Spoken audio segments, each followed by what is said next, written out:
Hello students, चलिए आइए आज भी कुछ इम्पोर्टेंट सम करते हैं जो आपके कॉम्पिटिटिव एग्जामिनेशंस के लिए इम्पोर्टेंट तो है ही, साथ ही साथ क्लास 10th के लिए भी बहुत इम्पोर्टेंट है। तो चलिए आइए सीखते हैं how to solve this type of questions. एक बात और, मेरे वीडियो को ज़्यादा से ज़्यादा लाइक और शेयर करें ताकि मुझे और बल मिले और मैं इस तरह का वीडियो आपके लिए बना सकूं। चलिए आइए सीखते हैं। Find the list number of square tiles. Find the list number of square tiles माने इसका स्क्वायर टाइल्स यानी वर्गाकार टाइल्स की कितनी संख्या होगी, कम से कम कितनी संख्या होगी required to pave the ceiling of a room. एक रूम है, उसके सीलिंग को पेव करना मतलब वहां पर हमें टाइल्स लगाना है, टाइल्स लगाना है। The ceiling of a room 2000 centimetre long and 1500 centimetre broad. यदि सीलिंग जो हो 2000 सेंटीमीटर लंबा हो और 1500 सेंटीमीटर चौड़ा हो तो हमें कितने कम से कम वर्गाकार टाइल्स लगेगा ताकि सीलिंग को हम अच्छा से पेव कर सके। तो चलिए आइए सीखते हैं। तो जहां भी इस ढंग का सवाल आपको मिले कि how many square tiles are required, तो आपको समझ जाना है वहां पर जो भी क्वेश्चन दिया रहेगा, सीलिंग रहे चाहे फ्लोर रहे, तो जो भी लंबाई चौड़ाई दिया रहेगा पहले उसका हमें एचसीएफ निकाल लेना है। तो चलिए पहले एचसीएफ निकालते हैं। How to find HCF, you know better. चलिए देखते हैं। तो सबसे पहले क्वेश्चन नंबर 1 कर रहे हैं 2000 सेंटीमीटर, शॉर्ट लेते हैं 2000 एंड 1500। इसका हमें एचसीएफ निकालना है। ऐसा क्या निकालना है? एचसीएफ निकालना तो आता ही होगा। चलिए एचसीएफ दो तरफ निकाल सकते हैं। एक तो है कि दोनों में कॉमन निकालेंगे फट से। 2000 हुआ 2000, या आप जैसे निकालते हैं वैसे निकालिए परंपरागत नियम से। 1500 से कटाइए इसे, के बार में जाएगा? एक ही बार में जाएगा। कितना हो गया? 1500। ये 2 शून्य 5 बचा, ये लिख दीजिए 1500। 500 से 3 बार में आपका पूरा पूरी चला गया। 500 3 1500। ऐसे भी एचसीएफ का मतलब क्या होता है? Common between them.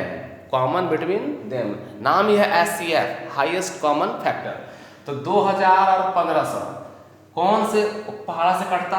तो 500 से भी कटता, 500 से भी कटता। चाहते तो हम डायरेक्ट यहाँ पर हम लिख सकते थे 500। ऐसे निकाल के बता दिए एचसीएफ कैसे निकाला जाता है। जब तक पूरा पूरा नहीं कटेगा तब तक ये प्रोसेस हम करते रहेंगे भाग विधि से, आप जानते ही होंगे।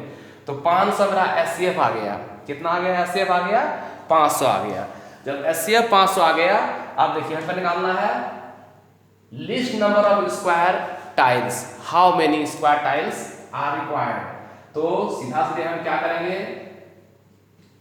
Number of square tiles, number of square tiles, वर्गाकार टाइल्स की संख्या निकालना है। तो कुछ नहीं करना है, लंबाई और चौड़ाई 2000, एरिया निकालना है। सीलिंग का एरिया क्या होता है? लंबाई गुना चौड़ाई। लंबाई 2000 है और चौड़ाई कितना है? 1500 है। तो ये एरिया हो गया सीलिंग का, लंबाई गुना चौड़ाई। और जितना एचसीएफ आया, एचसीएफ इंटू एचसीएफ, 2 बार करना है। HCF into HCF. This is the process how we can find the number of square tiles to pave the ceiling or pave the floor. Understand? आइए आगे देखते हैं। तो ये देखिए, ये 2 0 कट गया। काटना तो आपके हाथ में है, खुद काटिए, चाकू से काटिए, जिससे जुबान से काटिए, नहीं काटिए जरूर।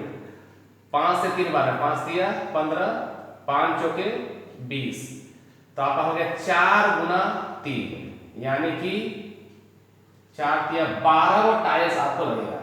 12 टाइल्स, बस only 12 tiles are required to pave the ceiling of the room. Only 12 tiles. समझ गए?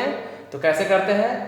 तो अगर आपको घर बनाना होगा भविष्य में, जीवन में अगर घर बना रहे हैं, कितना टाइल्स लगेगा तो आपको कभी कोई मिस्त्री ठग नहीं सकता है। अगर आप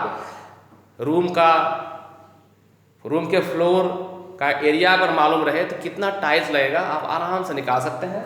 सीधा सीधी टाइल्स जो भी लंबाई चौड़ाई दिया है उसका एचसीएफ निकाल लीजिए और आराम से उसको डिवाइड कर दीजिए। एचसीएफ से लंबाई चौड़ाई को आपको पता चल जाएगा एग्जैक्ट इतना ही टाइल्स लगेगा। तो ठीक है बच्चों, ये आप लोगों ने समय लिया।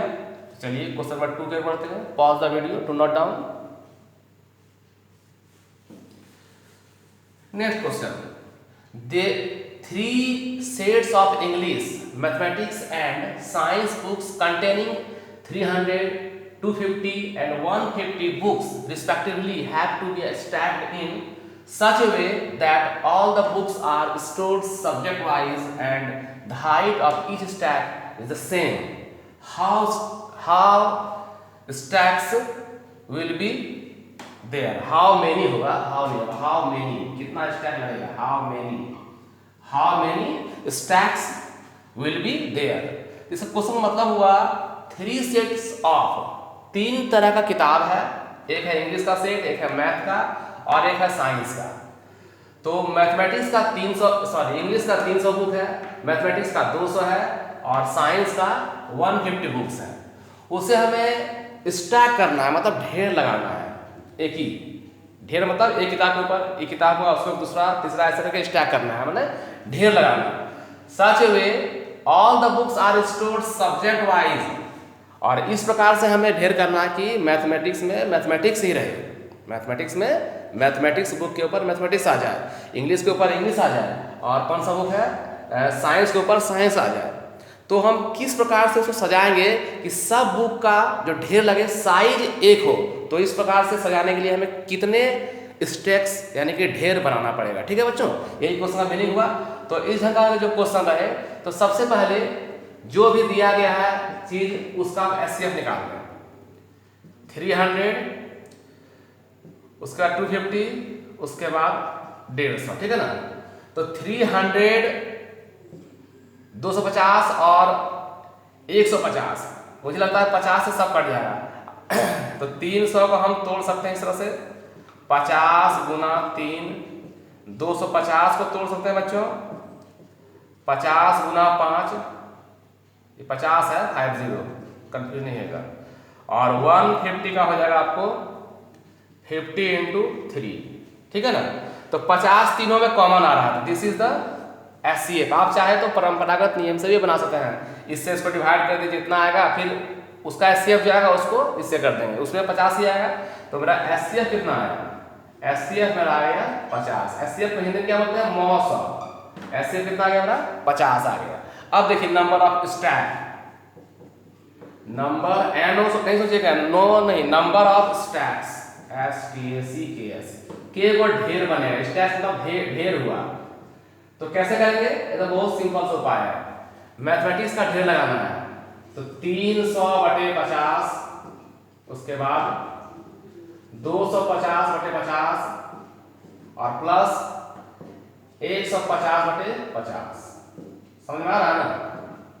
क्या कर रहे हैं? 300 बुक था, उसको 300 लिख लीजिए, जितना एचसीएफ आया उससे डिवाइड कर रहे हैं, फिर प्लस हाउ मेनी बोल रहा है, इसलिए हमें प्लस ही होगा, कितने बनेंगे तो प्लस ही करना पड़ेगा। और 200 था, 250/50 किए, और 150 था, 150/50 कर दिया, आप काट दीजिए। 50 छके 300, 50 पंचे 250 और 50 किया 150, तो आपका हो गया 6 + 5 + 3। तो मैथमेटिक्स का 6 को ढेर लगेगा, और आपका इंग्लिश का 5 को लगेगा, और साइंस का 3 ढेर लगेगा। सब जोड़ दीजिए, 6 × 5 = 11 और 3 11 3 6 × 5 = 11 3 14 को स्टैक बनेगा। ये आपका आंसर हो गया। तो this is how you knew how we can solve this type of questions. तो बच्चों इसको आप ध्यान से देखें, इस तरह क्वेश्चन अगर आपको एग्जाम में मिल जाए तो जरूर बनाइएगा। Till then goodbye, bye bye.